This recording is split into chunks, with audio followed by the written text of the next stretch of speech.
The Honourable Willie Jackson. Madam Speaker, what a disgraceful, shameful day for this government, Madam Speaker. This is such a shameful day. They should, particularly these Māori members, they should hang their heads in shame. Jenny Markroft, you're a disgrace. You're a total. You laugh away. But this government only, Madam Speaker, only knows how to tear things down rather than build New Zealand up. Now, what was this all about? What was this all about? This national government doesn't even know that. Why are they repealing the Water Services Act? Well, that's right, because all the Maoris are going to steal the water. That's why they're repealing the act. That's what they're responding to. They're responding to all the Maoris are going to steal the water, and they're responding. They're responding, sadly, Madam Speaker, to their racist supporters who are running these lines, yes, you are. They were running these lines in the region. It's shameful. Jenny Markroft knows this better than anyone. She was part of Labour at the time and trying to join Labour at the time, so she knows of the racism that was happening out in the regions. It's a spiteful policy from the right. It's a reactionary response, Madam Speaker. Now, Labour, we foresaw this. We foresaw this. We embarked on a water reforms program. As the opposition will know, John Key's government sold 49% of our hydro water assets and triggered a Māori claim on water, Madam Speaker, that the Waitangi Tribunal ruling told the Crown that Māori did have an interest in water and that it was the Crown's obligation to work it out. So that's what this Labour government was attempting to do, and I want to mihi to our tuahine Nanaia Mahuta for her courage in driving this kaupapa. What was Nanaia Mahuta's big sin, everyone? Oh, that's right. She wanted a partnership with Māori and the Crown. Oh, God, they were so scary. They were so shameful. How dare Nanaia go down that track, Madam Speaker, of trying to get a partnership with Māori and the Crown and trying to balance things in terms of water. Oh, why wouldn't you have Tainui and Ngai Tahu, Madam Speaker, involved in trying to solve this water problem? They've got quite big asset bases, Madam Speaker. You know, this bill was always going to be huge, and Māori do have a relationship with the water that the opposition have forgotten, particularly the Māori members, as I said, who should hang their heads in shame. And so how dare this minister go down that track? And what did Nanaia Mahuta get for that? I ask Māori members here today, what did she get? She got the most shameful racist attacks in the history of this parliament. In the history of this parliament, she was attacked, personalised, compared to apes, gorillas. It was a bloody disgrace, Madam Speaker. This parliament should hang its head in shame in terms of the attacks on our tuahine. So today I want to mihi to her. I want to mihi to her for her courage, for her bravery, for her strength. E mihi ana kia koe e te tuahine mō tō kaha ki te kawe tēnei kaupapa, ki te kōkiri tēnei kaupapa i ngā wā katoa. Aha koa he nui te whakapare hako kia koe, Nanaia, e tika me mihi kia koe mō tō kaha ki te tautoko tēnei kaupapa mō ngā iwi katoa. And it is appropriate that we remember that, particularly members on this side who saw what she went through and had to put up with this rubbish from the other side, and we saw the Three Waters billboard. It was a bloody disgrace, Madam Speaker.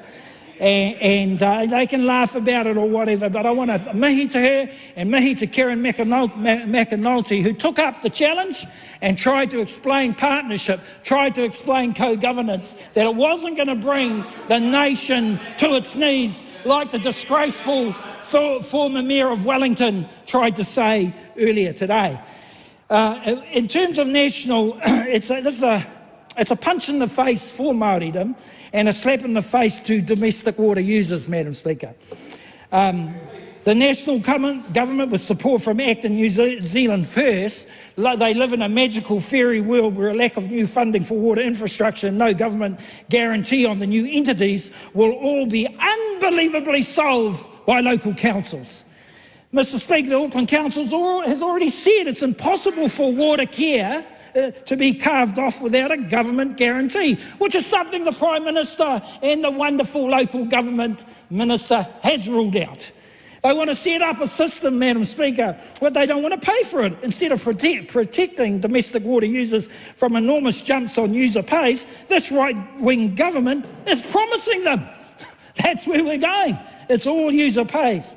The Prime Minister refuses to tell Kiwis how his expensive water policy is going to cost, alongside the inevitable legal action from WhangareiTim. We know there's no alternative.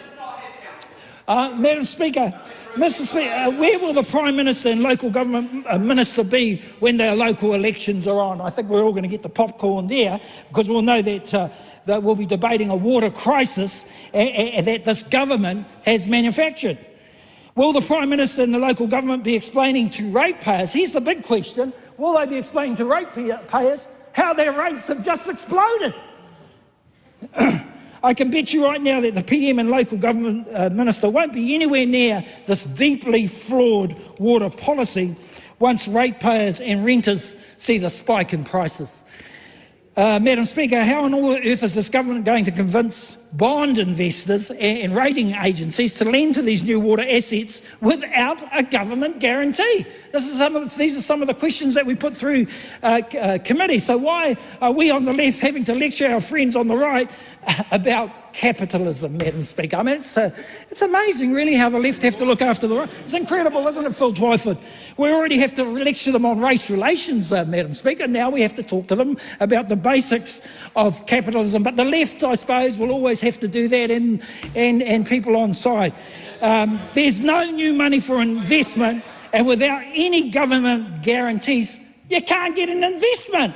It's pretty simple. Madam Speaker, that side of the House doesn't care, because, as we all know, they're all rich cats on the other side who can afford to pay their water rates. All rich cats. They don't want to know about the average person. And they don't care if the rates go up, because politically they can say, well, it's all the council's fault. It's not our fault, it's all the council's fault. We know the cordial that's coming. Madam Speaker, they're screwing the scrum. The former disgraced Mayor of Wellington. They're swearing the former disgraced Jenny Markroft from Labour. No personal. Keep the standards up, please. Okay, Madam Speaker, thank you. Thanks for that, Madam Speaker. No. But they're screwing the scrum, Madam Speaker. They're screwing the scrum against ordinary Kiwis. And in terms of this, it's more important for the right to repeal, Madam Speaker, the Water Services Act and cause all the damage that it will do, just to placate their far-right think tanks and their redneck supporters out in the regions. Madam Speaker, no, it's not most New Zealanders. Most New Zealanders don't care. Most New Zealanders care about water, and we will be found to be on the right side of history. Madam Speaker, that side of the House sold this water reform as stealing the water for Māori, and are now left with a system that will not work. You mark our words. This is a government that only knows how to tear down, and when they do build, it'll cost Kiwis an arm and a leg. We know this. We know that this will be true. I think, Madam Speaker, that it's been one of the saddest campaigns that I have witnessed in many, many years. The irresponsibility from that side, it will all come home to roost, Madam Speaker, because we know the three-headed monster on the other side just will not be able to cope and manage the type of criticism that will come their way once the rates go up. The people will not put up with it. They will realise the real agenda of the right was always to privatise the water. We know that that's where it's going. We know it's going. Their whole front was boot the Maoris. The Maoris are trying to steal the water. But we know what the real strategy is, and it's about those rates going up. It's about placating their rich right-wing think tanks. Madam Speaker, a shameful, shameful day for this government, who should hang their heads in shame.